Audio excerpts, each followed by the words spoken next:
RRB NTPC के संदर्भ में कुछ कमेंट्स आए हैं जिसमें यह पूछा गया है कि आरआरबी एनटीपीसी के सीबीटी 1 एग्जाम में ग्रेजुएट पोस्ट और अंडर ग्रेजुएट पोस्ट में किसकी कट ऑफ हाई रहने वाली है। यदि हम अंडर ग्रेजुएट पोस्ट और ग्रेजुएट पोस्ट में कंपेयर करें तो डेफिनेटली ग्रेजुएट पोस्ट की cut off under graduate post से हाई होने वाली है।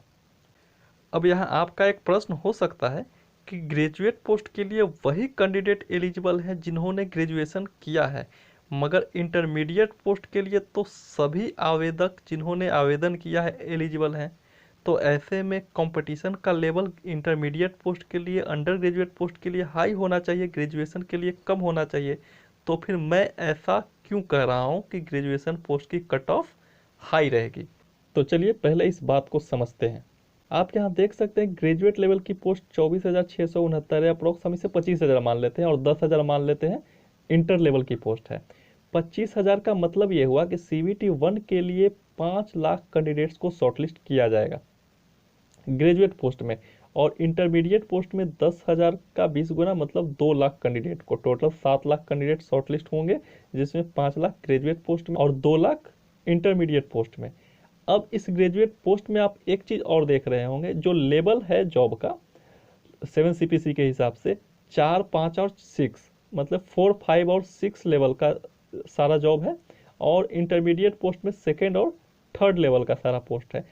तो कोई भी कैंडिडेट जब अप्लाई करेगा तो वो प्रायोरिटी देगा सबसे पहले हायर लेवल की पोस्ट को, और उसके बाद उसकी प्रेफरेंस घटते क्रम में होगी लोअर लेवल की पोस्ट। वो एलिजिबल सभी के लिए होगा, 2nd लेवल की पोस्ट के लिए भी अप्लाई करेगा, लेकिन उसकी प्रेफरेंस स्टार्ट होगी 6 लेवल की पोस्ट से, वो घटते हुए 6, 5, 4, 3, 2 की ओर होगा।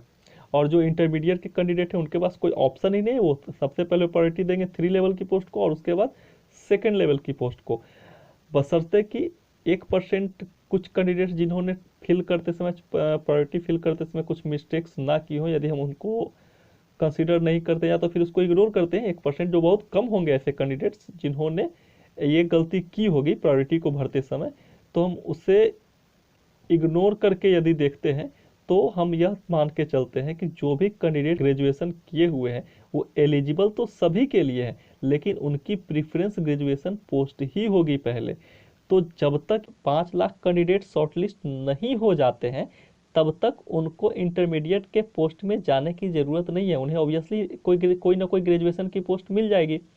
तो कोई भी ग्रेजुएशन कैंडिडेट यदि 5 लाख के अंदर होंगे तो वो ग्रेजुएशन के पोस्ट में ही चले जाएंगे, वो इंटरमीडिएट के पोस्ट को टच ही नहीं करेंगे। वो 2 लाख जो सीट्स है वो सेपरेट ही रहेगी जब तक ये 5 लाख फुलफिल नहीं हो जाती है।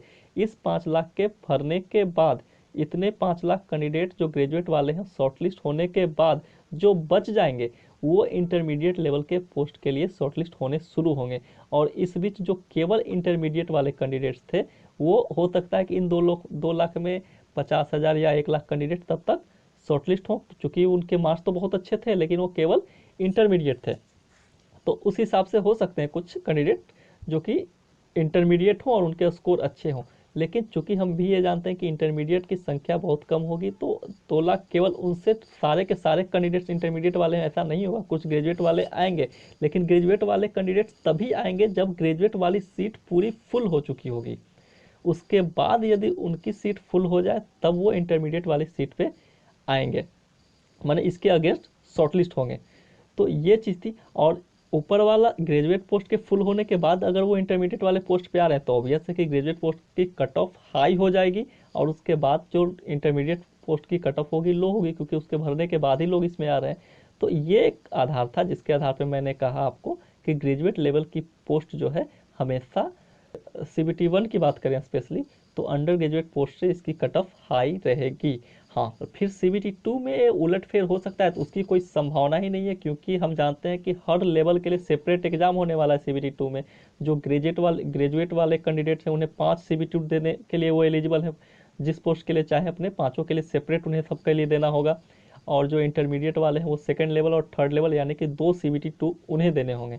तो ये चक्कर तो उसमें है ही नहीं सीबीटी 2 में। जो भी बात है हम सीबीटी 1 के लिए कर रहे हैं, और सीबीटी 1 के लिए सीधी बात है कि ग्रेजुएट लेवल की पोस्ट फुलफिल होने के बाद ही इंटरमीडिएट लेवल की पोस्ट में ग्रेजुएशन वाले कैंडिडेट जाएंगे, तो ऑब्वियसली उसकी कट ऑफ इससे कम ही होगी।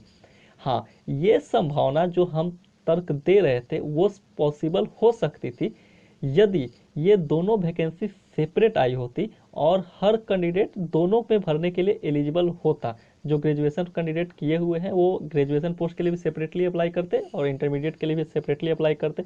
ऐसे केस में इंटरमीडिएट के कट ऑफ के हाई होने की संभावना हो जाती, क्योंकि एक ही बंदे का दोनों में रिजल्ट होता। लेकिन चूंकि ये एक ही वैकेंसी है तो एक बंदे का दो जगह रिजल्ट तो हो नहीं सकता है।